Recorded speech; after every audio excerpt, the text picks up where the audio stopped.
క్షమాపణలు చెప్పాలి ఈ విషయంలో. ఎందుకంటే చిన్న విషయం కాదండి ఇది.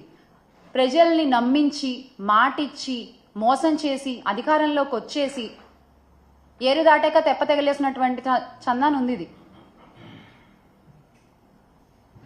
కాసేపు మాటలు పక్కన పెట్టి లెక్కలు మాట్లాడుకుందాం మనం. ఎందుకంటే ఆడబిడ్డ నిధి అని మీరు చెప్పినటువంటి 18 ఏళ్ళు నిండిన ప్రతి మహిళకి నెలకి 1500 అని చెప్పారు మీరు. 18 ఏళ్ళు నిండిన వాళ్ళు దాదాపుగా 2.7 కోట్ల మంది ఉన్నారు మన రాష్ట్రంలో. ఈ 2.7 కోట్ల మందికి మీరిస్తానన్న లెక్కే 1500 చొప్పున ఏడాదికి 18,000 చొప్పున మొత్తం 37,313 కోట్లు. ఇది ఒక లెక్క.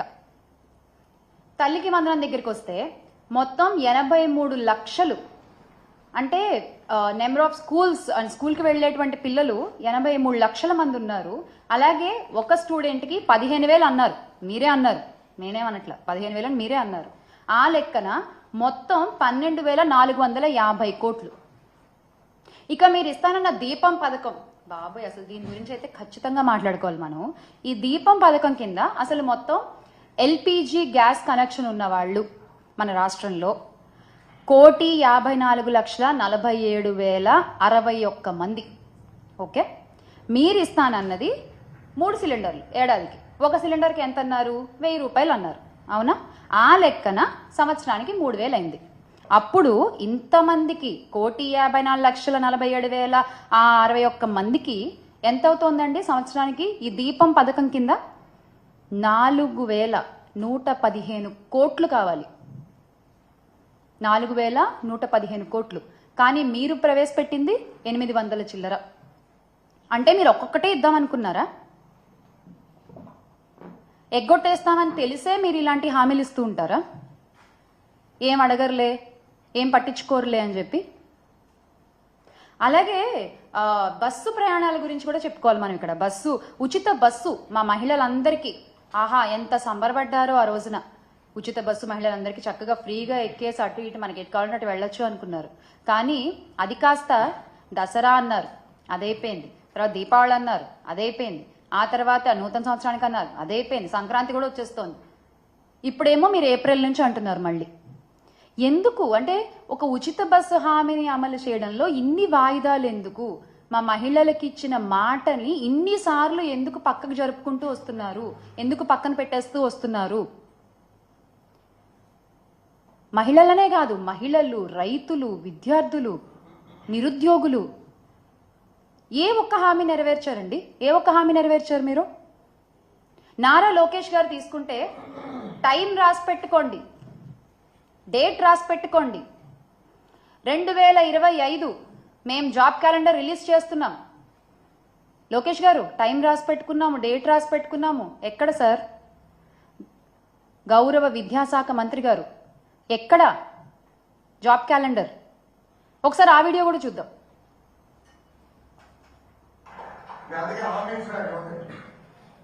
తెలుగుదేశం పార్టీ అధికారంలోకి వచ్చిన మొదటి సంవత్సరం అంటే 2025 జనవరి నాడు జాబ్ క్యాలెండర్ మేము ప్రకటిస్తాం. ఎన్ని ఉద్యోగాలు, ఎప్పుడు ఎగ్జామ్లు అవుతాయి, ఎప్పుడు ఇంటర్వ్యూలు అవుతాయి, ఎప్పుడు ఆఫర్ లెటర్ వస్తాయి, చాలా స్పష్టంగా జనవరి 1, 2025 మేము ఇస్తాం. సో ప్రభుత్వ ఉద్యోగాలు ప్రతి సంవత్సరం జాబ్ క్యాలెండర్ మేము ప్రకటిస్తాం. ఎన్ని ఉద్యోగాలు ఉంటాయి, ఎప్పుడు ఎగ్జామ్లు అవుతాయి, ఎప్పుడు రిక్రూట్మెంట్ లెటర్ వస్తుంది, ఇవన్నీ పక్కన పెడితే అసలు ఎప్పుడు ఈ హామీ వస్తుంది అని ఎదురు చూస్తున్నారు నిరుద్యోగులందరూ, రాష్ట్రంలో ఉన్న యువత అందరూ. యువగళం అంటూ నిరుద్యోగ భృతి 3,000 అంటూ మీరు చేసిన ప్రచారం ఎంతమంది యువతలో ఆశలు రేకెత్తిచ్చిందండి? ఈ రోజున ఆశలన్నీ నీరుగారిపోతున్నాయి. అలాగే మహిళా సంక్షేమం గురించి మీరు చెప్పినటువంటి మాటలు అసలు 1 కాదు 2 కాదు నిజంగా. అంటే ఇన్ని మాటలు చెప్పొచ్చా? ఇంతలా నమ్మించొచ్చా? ఇంతలా షుగర్ కోటింగ్ వర్డ్స్ అంటారు, అలా చెప్పారు మీరు. అసలు నిజంగా ఏం చెప్పారండి? స్వయం సహాయక సంఘాలకు వడ్డీ లేని రుణాలు 3 లక్షల నుండి 10 లక్షల వరకు పెంచుతాము అని చెప్పారు, అది లేదు. ప్రత్యేక పథకం P4 మోడల్, మహిళలను ఆర్థికంగా బలోపేతం చేయడానికి చర్యలు, అది లేదు. అంగన్వాడీ కార్యకర్తలు లేదు. వాలంటీర్లకి న్యాయం చేస్తామన్నారు, అది లేదు.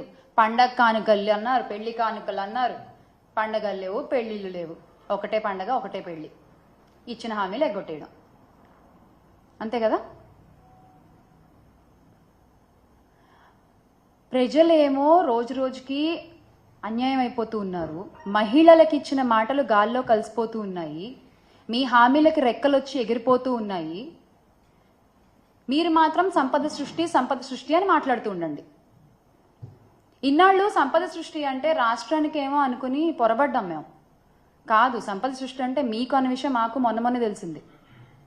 Congratulations on being the richest CM గౌరవ ముఖ్యమంత్రి చంద్రబాబు నాయుడు గారు. సంపద సృష్టి అంటే ఇదా? ప్రతిదాన్ని ప్రైవేటీకరణ చేయడం, జగనన్న ఆధ్వర్యంలో ప్రవేశపెట్టిన అన్ని పథకాలని ఈ రోజు మీరు ప్రైవేటీకరణ చేస్తున్నారు, ఆరోగ్యశ్రీతో సహా. ఏంటండి అది?